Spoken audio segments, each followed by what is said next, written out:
Hi, so in this video, we're going to talk about a comparison test for improper integrals. The idea is very simple. So I'm going to have a picture here to find what I'm thinking about. I'm going to have a function g of x as positive, and I'm thinking about functions that might converge. So I'm going to graph a function that does something like this. And that function is smaller than f of x. So let's pretend the other one does something like this. And what this is saying is, if you knew that the red function, the area under the red function from a to infinity, right? Doesn't matter where I started off. Pretend I have a number a, where I'm finding from here to infinity. So if I know that the area to the right of a for the function f is finite, right? The function converges, then with even more reason, the area under the green function is finite. Right, so if the red one gives you a convergent integral, the green one also gives you a convergent integral. And now the same picture, now think of it backwards. What if the g function gives you infinity, the area under the green function is infinity, then the red function would be bigger and it's also divergent. So it's a very simple idea using the comparison test. So how do you use this in action? You need to have a function that you want to compare it with, and know that the other one converges. If your function is a candidate to converge, you want to make it smaller than the other one that converges. And if your function is a candidate for diverge, you want to be bigger than another function that's easy to prove that it diverges. And we have to have like a catalog of functions under our hat to compare them with. And you need a lot of practice to see these things, but eventually we'll get there. So this one is a very important example that shows up many times in math, and we cannot find this area. We cannot find the antiderivative of this function with the techniques we learned so far in Calc 1 and 2. But the idea on this one is that if you graph 1 over x squared, if you graph f of x equals e to the negative x squared, it really is the same as 1 over e to the x squared. So this is one I cannot integrate it, but the one that we probably have seen in the past is this one. If I do e to the negative x, this one I could integrate. And in fact, the blue one is smaller than the green one, right? Because this denominator is bigger than this denominator, so that means that my g function is smaller. So whatever this looks like, the green function, I'm not going to do the graph carefully. I really don't care. Only care the positive one. But the blue one does something like this. And e to the negative x does something like this.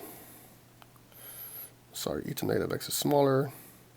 So it should be something like this. Okay? So I don't care exactly what it looks like. I just know that the blue function is under the green function. Okay, so knowing that the integral from 1 to infinity of e to negative x squared dx will be smaller than the integral from 1 to infinity of e to negative x dx, and I could do this integral. In fact, this one we probably did it in the past. You put it as a limit when the upper one goes to infinity of 1 up to n of e to negative x. So you can do this like negative e to negative n, then plus, sorry, I'm skipping a step here. So let me write this down. It's negative e to negative x from 1 to n. So it's negative e to negative n plus e to negative 1. This limit is 0, so your answer is 1 over e. Okay, so since this one converges, I don't know what value the blue one is, but it must converge. Okay, so using the comparison test, so here say like using the comparison test with e to negative x, the integral I'm looking for also converges. Okay, so that's the first example. My second example is going to be something that I'm not going to do the integral because I already know that we have this p. I'm assuming we know the criteria for p integrals. This has a sine squared up here, which makes things look very complicated. But the important thing is that if you remember, sine of x is always between -1 and 1. So when you square it, it's really between 0 and 1. So the point here is that if you do sine squared of x over x squared, this is smaller than 1 over x squared. Right, so I'm doing is comparing this part, the sine squared, is comparing it to the 1 as I had it right here.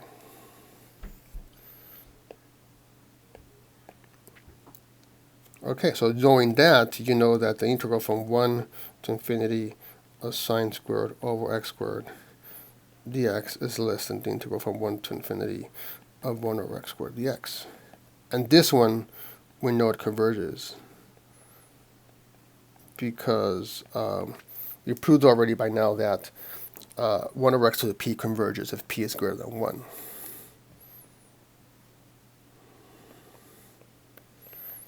So using the comparison test, this one converges.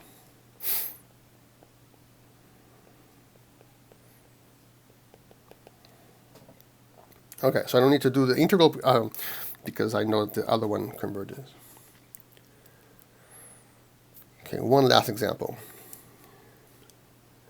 On this one, it's a little bit complicated. I have a square root, s squared minus 1.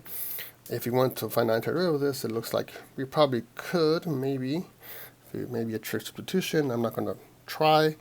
What if we, but I want to, the problem is I'm evaluating all the way to infinity, so it's an improper integral, and I want to see this one, I want to compare it with, it's a little slightly different technique. I want this, and I'm subtracting a 1 here. So this is what bothers me, right? If I didn't have that 1, I could probably do this integral easier. So compare this one with this one. So if I don't have the 1, now this denominator is smaller than that denominator, right? As the denominator is smaller, but it's in the denominator. So which means that this side is bigger, right? So I don't like to write it like that. I always like to write from smallest to biggest. So let's put this side on this side. And I'm saying that this is smaller than the one I want to find. Okay, the argument is that denominator, a bigger denominator makes a smaller quantity. And this denominator on the left is bigger, this on the left is bigger because a doesn't have that minus 1. Right, and subtracting the negative inside the root, because it's an increasing function, will make the whole quantity smaller. Okay, if we get that argument, then this is really just 1 over x. I'm only dealing with positive values of x, so I don't have to worry about the absolute values of it. Okay, and now, if I take the integral of 1 over x dx, that's going to be smaller, from 1 to infinity, than the integral from 1 to infinity of the one I was asked to find.